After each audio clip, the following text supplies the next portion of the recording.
में दिल्ली के लोगों से जानने के लिए आए। भैया क्या कहते हैं, पता चल रहा है कि सीबीआई इंक्वायरी हो रही है, जैसे पहले सत्येंद्र जैन के ऊपर हुआ, आप जेल के अंदर है, आप मनीष सिसोदिया जी के ऊपर हो रहे हैं, क्या गुजरात इलेक्शन को देखते हुए ये हो रहा है या क्या सोचते हैं आप लोग? अगर मैं आपसे बताऊं वर्तमान स्थिति को लेकर, आज मुझे ये नहीं समझ में आ रहा है कि भारत एजेंसी के पास कौन सी जादू की छड़ी है जो विपक्ष के नेता और जो भी विपक्ष के लोग हैं उन पे जाके अटक जाती है। अच्छा। जिस तरह से मनीष सिसोदिया जी ने, सत्येंद्र जी ने दिल्ली के अंदर स्वास्थ्य के क्षेत्र में और शिक्षा के क्षेत्र में क्रांति लाई है और पूरा विश्व पटल उसको आज मान रहा है।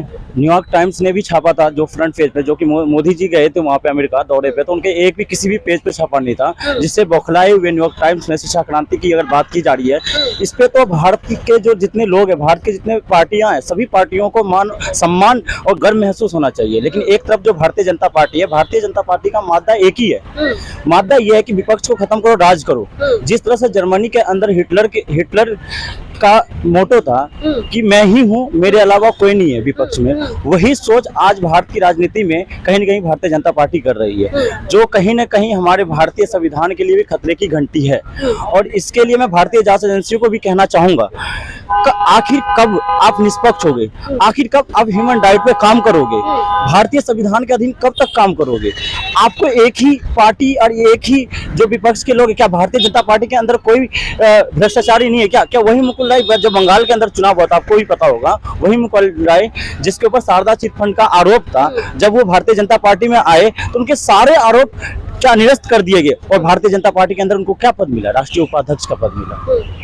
और यही राजनीति आप बिहार के अंदर तेजस्वी यादव के साथ क्या हुआ था, यही राजनीति एकनाथ शिंदे जिस टाइम वो गृह मंत्री थे, एकनाथ शिंदे जिस टाइम पे गृह मंत्री विपक्ष में थे, एकनाथ शिंदे उस टाइम पे भारतीय जनता पार्टी के द्वारा क्या आरोप लगाया जा रहा था? तो आप ये कह रहे हैं कि जिससे भारतीय जनता पार्टी जो विपक्ष को खत्म करने पे, आपका ये कहना है? बिल्कुल बिल्कुल, मेरा कहना कि देश की जनता को पता है कि भारतीय जनता पार्टी चाह रही है कि विपक्ष खत्म हो जाए, मैं एक तानाशाही सरकार की तरह, चाइना और रशिया की तरह तानाशाही शासन करूं, विपक्ष कोई रही नहीं, जबकि लोकतांत्रिक का मतलब क्या होता है? लेकिन वो तो ये कह रहे हैं कि हम तो शिक्षा नीति की, हम तो शराब नीति की बात कहते हैं, लेकिन ये लोग शिक्षा नीति की बात कह रहे हैं, हम गुजरात इलेक्शन की तो बात कह रहे हैं। मैं ये कह रहा हूँ, अच्छा ये इस पर कैसे हो जाएगा कि न्यूयॉर्क टाइम्स में खबरें छपती है और अगले दिन मनीष सिसोदिया घर पे छापा मर जाता है? अगर आपको पता है, जहाँ से पूरी तरह से सरकार को अगर पूरी तरह से पता है, तो आप डायरेक्ट ईडी ला दीजिए। क्यों आम आदमी पार्टी के 40 विधायकों पर छापा पड़ा था, क्या हुआ उसका ब्यौरा दीजिए। भारत क्यों नहीं दे रही है मोदी सरकार या भारतीय जनता या जांच एजेंसी क्यों नहीं दे रही? केजरीवाल के